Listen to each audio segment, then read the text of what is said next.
Déjenme saludar al doctor Isaac de Paz González, porque hay una avalancha de amigos, de analistas con los temas. Ya está listo el doctor Isaac de Paz González, a quien he invitado a ver si nos puede acompañar este sábado, ahí en la Feria Internacional del Libro del Zócalo, a las 7 de la noche el sábado, para que nos acompañe en esta charla, periodistas alternativos contra periodistas chayoteros, con el maestro Paco Cruz y su servilleta. Querido Isaac, ¿cómo estás? Te mando un abrazo. Excelente, Vicente, excelente aquí. Pues muy buena mañana para toda la audiencia y aquí listos para el análisis crítico. A ver, tú dices, con todos estos temas y en tiempos de carroñeros y de sopilotes, tú dices, En tiempos, mira, Vicente, estaba escuchando lo que decían más allá de la anécdota y los chascarrillos, de cómo este personaje de los medios, Adela Micha, se ha apropiado unos metros, ¿no? No sé exactamente cuántos sean, si sean los 3,000, si sean cuántos. Eh, Uno de los grandes 2,800. problemas, Vicente, eh, del momento que estamos viviendo, de las inundaciones, de los cambios bruscos de las temperaturas, del aumento de las enfermedades, del aumento de las temporadas de calor, del aumento de las inusitado o el prolongamiento inusitado de las lluvias torrenciales, de la incidencia de los huracanes, es precisamente la apropiación corporativa, neoliberal, elitista, de los bienes ambientales, de los bienes que son comunes a todos, Vicente, grandes empresarios y ahora en México es un fenómeno, no es nuevo, que también personajes ya hasta de la farándula se apropian de un pedacito de bosque, ¿no? O sea, todo el mundo, como se dice a veces coloquialmente,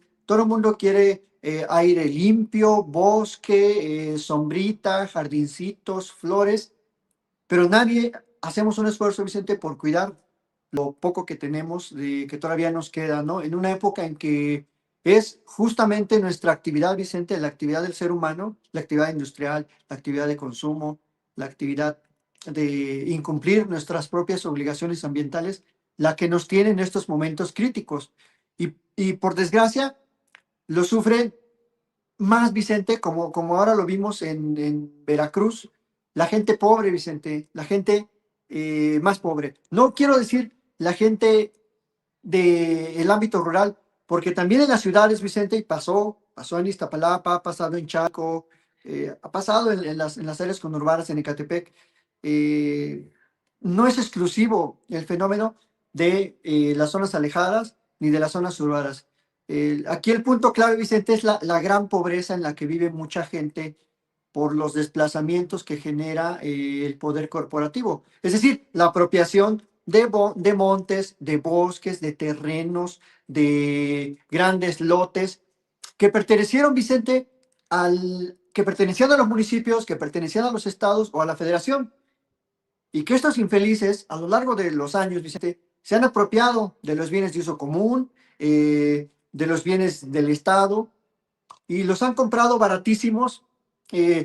Así, el modelo Alito, Vicente, es un modelo que podemos rastrear hasta, por lo menos en los estados que yo conozco con más profundidad, que es el Estado de México o Baja California.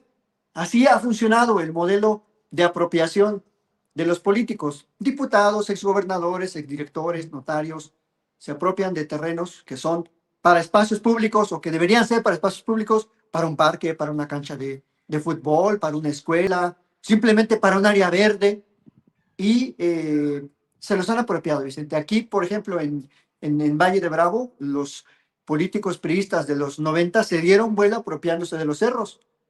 Yo siempre menciono que el famoso, el último regente, Óscar Espinosa Villarreal, se apropió de nada más de 700 hectáreas del cerro allá entre Temascaltepec, Valle de Bravo y Sultepec. Ahí nada más, Vicente. O sea, Adela Micha es pecata minuta, ¿no? Que quererse apropiar de 3,000 metros, porque estos canijos, los expolíticos priistas, se apropiaron prácticamente de todo. Aquí en mi pueblo, entre Valle de Bravo y Pipioltepec, Pichardo Pagasa se apropió del cerro.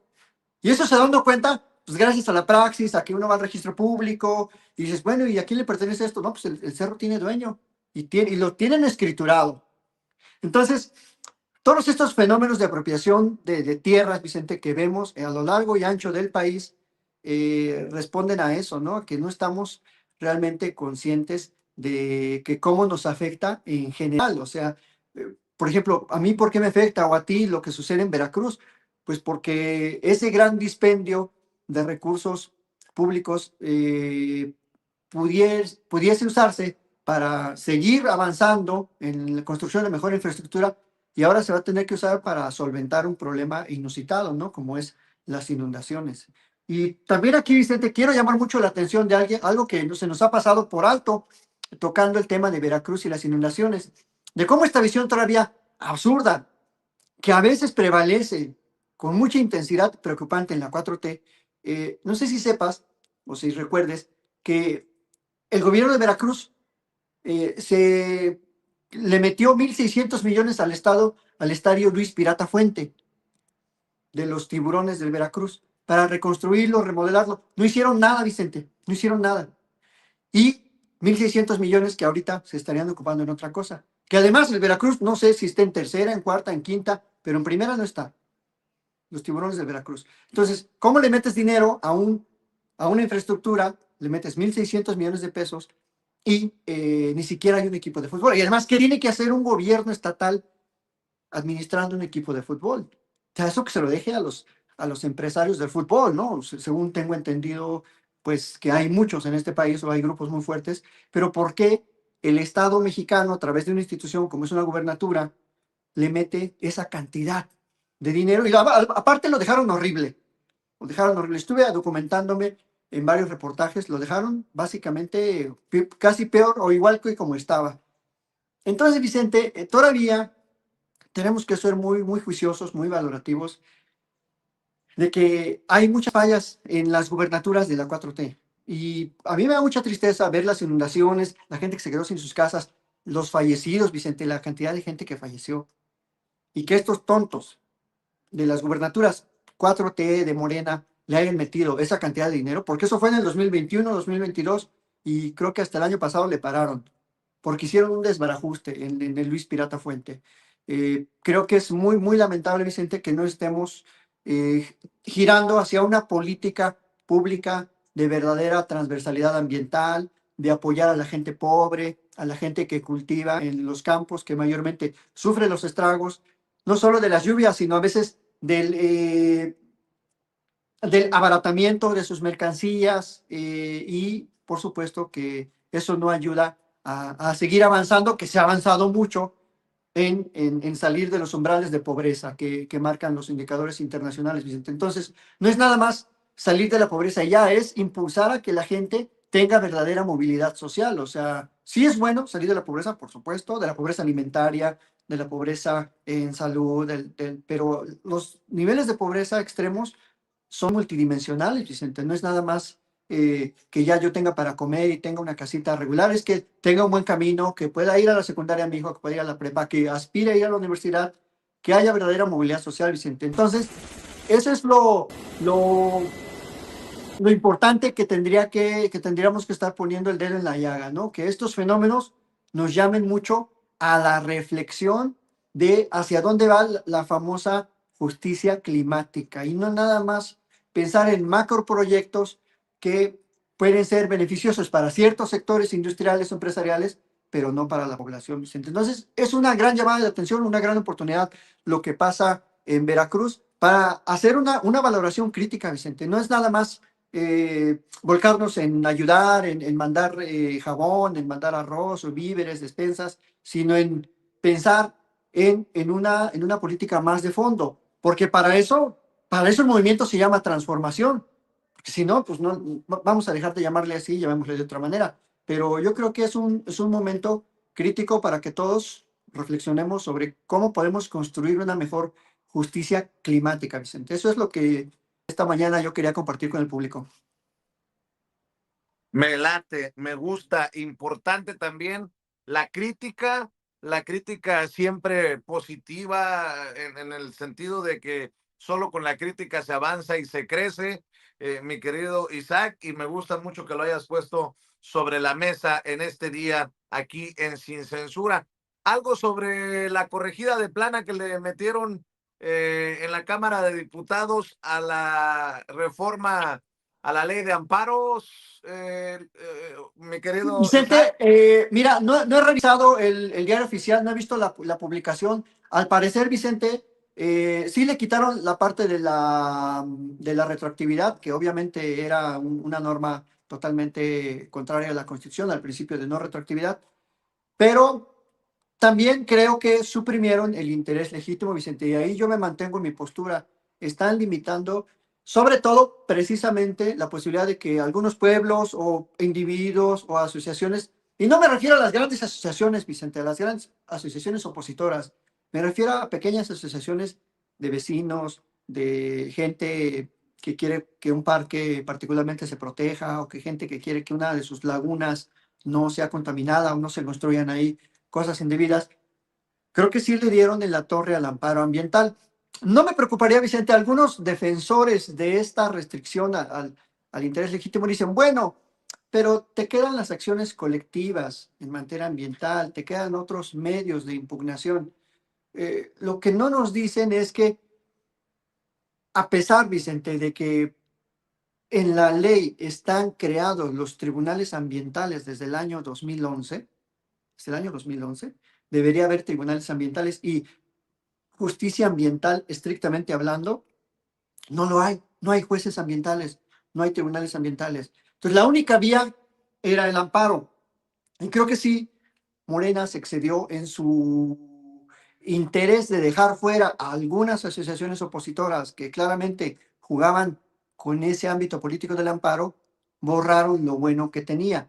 Ahora va a ser más, no desaparece la posibilidad de demandar en amparo, solo que ahora lo hacen más difícil, lo hacen más técnico, es más caro, sería más caro ahora para las comunidades porque habría que pagar peritajes, habría que pagar o considerar, digamos, una afectación directa y lo dejaron muy limitado, dejaron un camino muy estrecho y a mí no me parece eso adecuado. Sobre todo porque, te digo, yo he sido un estudioso del amparo los últimos 15 años y he visto muchos avances razonables, han parado muchas obras. El que más me acuerdo es, por ejemplo, en la Laguna del Carpintero, en Tamaulipas, quería la Coca-Cola hacer un parque para celebrar los 100 años de la Coca-Cola. Y fueron unas señoras que tenían una vista a esa laguna, que pasaban por ahí, eran como 8 personas, eh, las que metieron el amparo, porque dijeron, nos afecta. Ahora ya no se va a poder hacer eso, ahora vas a tener que demostrar un interés jurídico propiamente, y creo que eso es una gran limitación. Y así te podía platicar muchos casos de amparos ambientales. Eh, y obviamente los nuevos jueces del Poder Judicial no creo que tengan ese interés en impulsar ese tipo de acciones de amparo ambiental, Vicente. Entonces, ¿por qué no lo creo? Porque luego, sinceramente, de por sí los jueces de amparo a veces están buscando la manera de quitarse trabajo de encima y lo más fácil es desechar demandas, porque claro, les llegan al año a un juzgado federal, les llegan 3.500, 4.000 demandas de amparo. Entonces, una menos significa menos trabajo. Así funciona, ¿eh? O sea, eso es la realidad de los juzgados federales, con jueces viejos y con jueces nuevos. Entonces, esa es la gran preocupación que yo tengo. Ojalá me equivoque, ojalá que alguien en unos 5 o 6 meses me diga, no es cierto, doctor, mire, los jueces federales están amparando a la gente en cuestiones ambientales y lo están haciendo muy bien. Ah, pues me equivoqué, diré, lo reconoceré y diré, me equivoqué, sí sirvió la reforma. Pero en este punto particular creo que la reforma es restrictiva, Vicente. En este punto particular, los demás, en materia fiscal, la digitalización del amparo es buena, qué bueno que ahora ya tengamos o nos estén obligando a los litigantes a usar los medios tecnológicos. Va a ser difícil el cambio porque pues ya perro viejo no aprende truco nuevo, pero bueno, es un reto también para la abogacía avanzar hacia la digitalización de la justicia y eso me parece saludable. Por otro lado, ahorra tiempo, ya no tienes que ir al juzgado a checar tu acuerdo, ya lo haces desde la computadora de tu oficina, tu casa, etcétera. Y eso facilita incluso la rapidez con que pueden fluir los procesos. Eso me parece bien. Así Así es. que ni todo es bueno, ni todo es malo. Pero esa es la diferencia entre hacer análisis verdaderamente eh, pues documentado, informado, a decir, ah, no, no, todo está bien en esta reforma, iba a estar genial. O a decir, como dice la derecha, todo está mal y es una reforma que ya le dio en la torre, ya desapareció el amparo. No, no ha desaparecido, se ha limitado en algunos aspectos, pero bueno, tiene la figura Muy bien. 180 años, o sea, los cambios son naturales, así que bueno, esperemos que no sean para mal. En ese aspecto yo auguro que va a ser negativo, pero ojalá que me equivoque, Vicente.